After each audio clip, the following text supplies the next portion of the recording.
দিল্লি পন্থীদের কোনো স্থান আর হবে না। আমরা শেখ মুজিব শেখ হাসিনার শাসন আর বাংলাদেশে চাই না। আমরা বাংলাদেশে আওয়ামী লীগের সেই ফ্যাসিবাদী ব্যবস্থা আর চাই না। আমরা চাই বাংলাদেশ পন্থীদের হাতে থাকবে। বিএনপি জামাত নির্বিশেষে যত রাজনৈতিক দল আছে, ছাত্র সংগঠন আছে, ছাত্ররা আছে, শ্রমিক। আচ্ছা, এই প্রশ্নটা উনি বলেছেন যে thank you so much Bengal tiger, those you guys are supporting me, I mean on particularly on YouTube, right, or to my YouTube channel. আমি আসি মূল জায়গাতে, যে উনি বলছেন যে বাংলাদেশপন্থী। আপনারা কি মনে করেন যে আওয়ামী লীগের রাজনীতি বাংলাদেশে করা যাবে কিনা? আওয়ামী লীগ কি বাংলাদেশের রাজনীতি করা উচিত? কি মনে হয় আপনাদের? আমি এটা জানতে চাই আপনাদের কাছে, কারণ উনি যে বলছে যে আওয়ামী লীগ কি সত্যিকার অর্থেই কি ভারতপন্থী? প্রশ্ন হলো যে উনি বলছেন দিল্লিপন্থী। The question is Awami League কি সত্যিকার অর্থেই কি দিল্লিপন্থী কিনা? এটা আমরা জানতে চাই।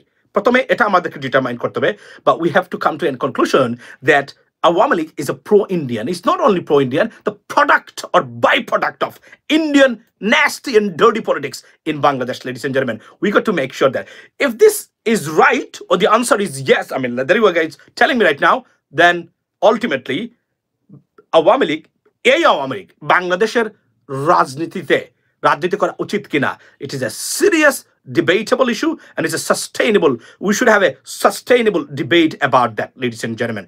What does the international community say?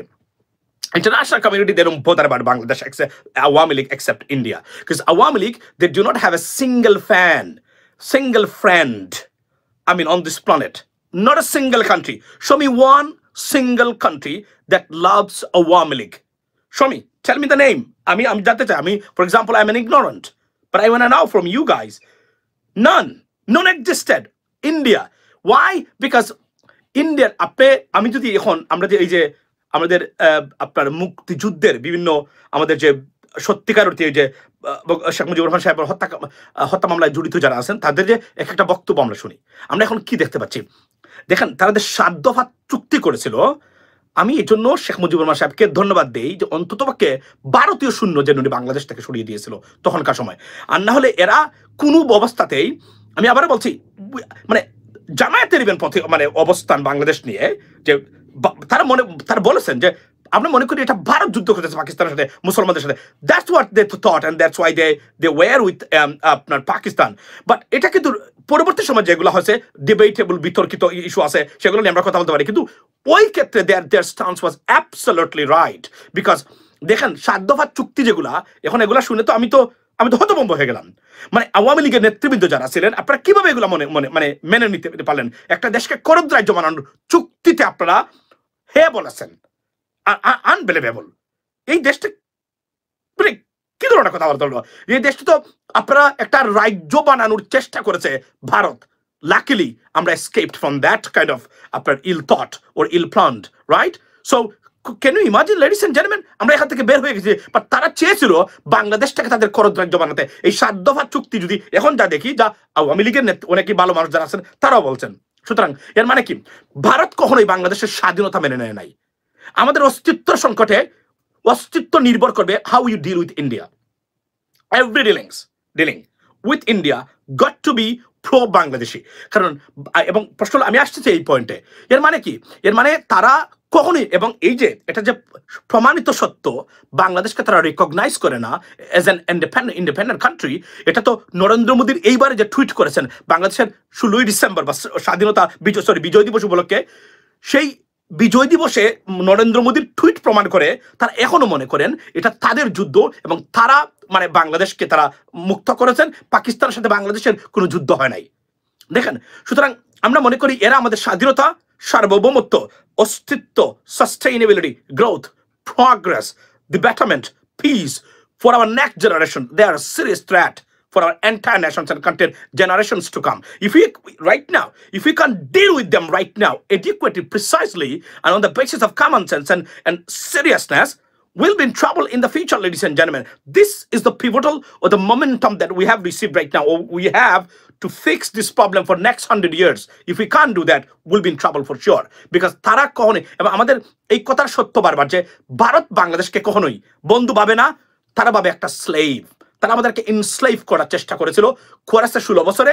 প্রত্যেকটা প্রতিষ্ঠানে তারা হস্তক্ষেপ করেছে। দেশের বিচার বিভাগ, সাহিত্য, সংস্কৃতি, রাজনীতি, আমাদের যে পলিটিক্যাল হারমোনি ছিল, মানে যে আপনার যে কনসাসনেস ছিল, এবং ন্যাশনাল যে একটা আমাদের যে একটা ইউনিটি ছিল, সেটাকে তছনছ করে দিয়ে দেশের বিষ ছড়িয়ে গেছে। এবং আওয়ামী লীগ করেছে সেই ভারতীয় প্রেসক্রিপশনে। নাও দ্য কোয়েশ্চন ইজ, উনি বলছেন যে আপনি বলতে পারেন যে উনি বলারকে আওয়ামী লীগ রাজনীতি করবে কিনা না করবে, but as a Bangladeshi citizen and right now in charge of the government, he has the right to say that, and he said the right thing. Let me tell you why. Bangladeshi পন্থী কিনা Awami League, on the basis of common sense, what is their ideology? মানে আপনার এই কিসের এই আওয়ামী লীগের আইডিওলজিটা কি? আপনি যদি দেখেন আওয়ামী লীগের যে আইডিওলজি, যেগুলা প্রত্যেকটা আইডিওলজিদের কতটা মিথ্যা। Look at president Trump's action right now. প্রত্যেকটা জায়গাতে মনে হচ্ছে যে আওয়ামী লীগের অনেক প্রোগ্রাম যেগুলো বাংলাদেশে তারা মানে প্রতিষ্ঠা করতে চেয়েছিল, সেগুলোর বিরুদ্ধে প্রেসিডেন্ট ট্রাম্প দাঁড়িয়েছেন। এগুলো প্রত্যেকটা জিনিস তাদের বিরুদ্ধে যাচ্ছে এখন এই মুহূর্তে, যেগুলো আমরা দেখি মানে ওই মুহূর্তে, রাইট? সুতরাং আওয়ামী লীগের এই যে এখন যে আওয়ামী লীগ আছে, এই আওয়ামী লীগের প্রত্যেকটা ক্ষেত্রে তারা প্রো ইন্ডিয়ান। তারা কখনোই প্রো বাংলাদেশি পলিটিক্স করতে পারে নাই। আওয়ামী লীগ কখনো তারা নিজেদেরকে ডেমনস্ট্রেট করতে পারে নাই যে তাদের আইডিওলজি বাংলাদেশি বা বাংলাদেশি জাতীয়তাবাদে বিশ্বাস করু দল। সত্যিকার অর্থে তারা বাংলাদেশি পিপলকে রিপ্রেজেন্ট করে। প্রত্যেকটা শব্দে তারা ভারত, যে ভারত আমাদেরকে ঘৃণা করে, তাও যদি মনে করতাম যে তারা আমাদেরকে বন্ধু ভাবে, তারা আমাদেরকে মানুষ ভাবে, তো মানুষই মনে করে না। এই দেশের আইডিওলজি প্রতিষ্ঠা করেছেন শেখ হাসিনা এবং আওয়ামী লীগ প্রত্যেকটা ক্ষেত্রে, এবং এটা আমরা দেখতেছি বর্তমানে, আগেও দেখেছি, এখন আমরা দেখছি প্রতি ক্ষেত্রে। এবং এখন যে শেখ হাসিনা বা আওয়ামী লীগ আছেন, তারা এখন কি, এখন খাওয়াইয়া পড়ায় সব কিছু করতেছে কে? ভারত। আচ্ছা, এই আওয়ামী লীগ যদি আবার রাষ্ট্র ক্ষমতায় আসে, এরা কি ভারতের প্রজেক্ট তারা প্রতিষ্ঠা করবে না বাংলাদেশের প্রজেক্ট তারা প্রতিষ্ঠা করবে? আনডাউটলি ভারতের প্রজেক্ট তারা প্রতিষ্ঠা করবে। এবং আমি একটা জায়গাতে তার সাথে দ্বিমত করবো, মাহফুজের সাথে, সেটা হলো যে যতক্ষণ পর্যন্ত আওয়ামী লীগ বলতে পারবে যে আমরা ভারতপন্থী রাজনৈতিক দল নই, আমরা ভারতীয় পলিসির ধারক বাহক নই, আমরা বাংলাদেশি আপনার ব্যবস্থা বা বাংলাদেশি আইডিওলজি বা জাতীয়তাবাদে আমরা বিশ্বাসী এবং আমরা এখানে রাজনীতি করব, তার আগে আওয়ামী লীগের রাজনীতি কনসিডার করা যাবে কিনা, I think we should have a debate about that. Because Awami League অবশ্যই আমি মনে করি ভারতীয় একটা পাপেট, ভারতীয় এজেন্ট, এবং বাংলাদেশটাকে এই ধ্বংস করার কাজে ভারত আওয়ামী লীগকে ব্যবহার করে। এবার যদি শেখ হাসিনার নেতৃত্বে এই আওয়ামী লীগ আবার বাংলাদেশের ক্ষমতায় আসে, it's gonna be a disaster for our country, ladies and gentleman, it's gonna be a disaster. এবার আপনি কল্পনা করেন কেন আওয়ামী লীগকে তারা বাঁচিয়ে রাখতে চায়? বিকজ তারা বাংলাদেশকে ভারতীয়করণের জন্য এর চেয়ে বড় এজেন্ট আর দালাল পৃথিবীতে ভারতের জন্য আর কোথাও নেই। ভারতীয় দেশের জন্য যে কোন দেশের তুলনায় এত বড় মানে ননসেন্স, অকৃতজ্ঞ দালাল, মানে কৃতজ্ঞ দালাল ভারতের জন্য। একটা দেশের প্রতি অকৃতজ্ঞ রাজনৈতিক দল যদি থেকে থাকে, নেতৃবৃন্দ থেকে থাকেন, তার নাম হচ্ছে ভারত এবং আওয়ামী লীগ এবং আওয়ামী লীগের নেতৃবৃন্দ। সো দেয়ারফর আওয়ামী লীগ কোনোভাবেই বাংলাদেশে, এই আওয়ামী লীগ যতক্ষণ পর্যন্ত এদের টোটাল সেট আপ পরিবর্তন না হয়েছে, যতক্ষণ পর্যন্ত তারা শেখ হাসিনার বলতে পারবে, আওয়ামী লীগ মানে শেখ হাসিনার যারা আছে, আমরা ভুল করেছি, আমরা খুনের সাথে জড়িত, ইয়েস আমরা খুন করেছি, আমরা মানবতা বিরোধী অপরাধ করেছি, আমরা লুটপাটের দায়িত্ব স্বীকার করে বলবে sorry, please forgive us, let us give us a chance so that we can fix ourselves, make us correct and do the politics in Bangladesh. Until then, Awami League should not be allowed to do any kind of political practice or activities in Bangladesh. That's the bottom line. এর আগে, কারণ আমরা বিশ্বাস করি আওয়ামী লীগের একটা বিশাল বড় জনসমর্থন আছে বাংলাদেশে, মানে তাদের কিছু মানুষ আছে। বাট একটা জিনিস মনে রাখবেন, লুক এট এল সালভাদর, ক্রিমিনালদের প্রতি যখন আপনি মার্সি করবেন, তখন আপনি যদি if you show mercy to the guilt, as though you are showing your cruelty to the innocent or the victim. That's English proverb, and বিখ্যাত একটা উক্তি এটা। যখন আপনি অর্থাৎ অপরাধীদের প্রতি মার্সি দেখাচ্ছেন, as though আপনি আপনার এই যে মানে যারা ভিকটিম, যারা বা নিরপরাধ মানুষ যারা আছে, যারা ভিকটিম হয়েছে, এদের প্রতি আপনি কঠোর বা আপনি এদের প্রতি নির্দয় হচ্ছেন। এটা হচ্ছে ইংরেজি প্রভাবটা এটা। সুতরাং আমরা মনে করি যে আওয়ামী লীগের সাথে এই মুহূর্তে আপনি আওয়ামী লীগকে ডেকে নিয়ে এসে রাজনীতি। এখন প্রথম প্রশ্নটা হলো, আওয়ামী লীগ আসলে কি রাজনীতি করবে বাংলাদেশে, মানে কি দিতে চায় তারা এখন আমি জানতে চাই, মানে আর কি কি দিতে চায়? ধরেন কি এমন আওয়ামী লীগ দিতে পারে না বাংলাদেশের রাজনীতি, বাংলাদেশের মানুষকে, যা তাদের দেওয়া দরকার আরো একবার ক্ষমতায় আসার পরে?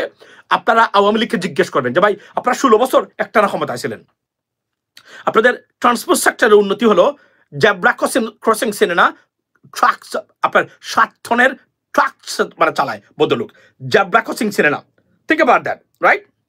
তারপরে আপনারা দেখেছেন যে সেনাবাহিনী থেকে শুরু করে, পুলিশ থেকে শুরু করে, বিচারপতি থেকে শুরু করে অযোগ্য অপদার্থ মানুষদেরকে দিয়ে, প্রশাসনকে ভরপুর করে দিয়ে দেশটাকে তারা ধ্বংস করেছে।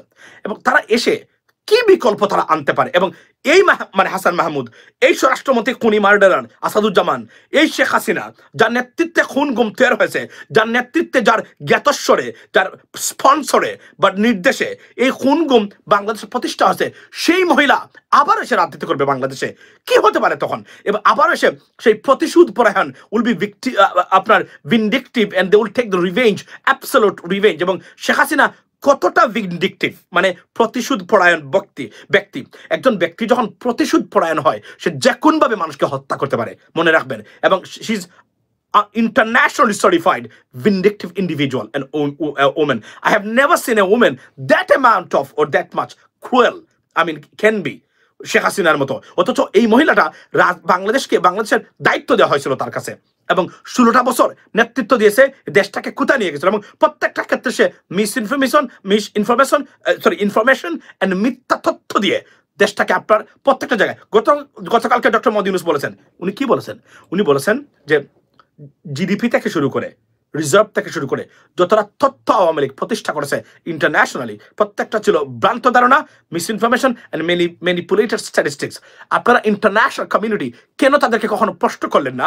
উনি বলছেন, ইন্টারন্যাশনাল IMF, ওয়ার্ল্ড ইকোনমিক ফোরামে বলছেন যে আপনারা তাদেরকে বললেন না কেন, তাদেরকে চ্যালেঞ্জ করলেন না কেন যে আপনারা তথ্য প্রমাণ দেন?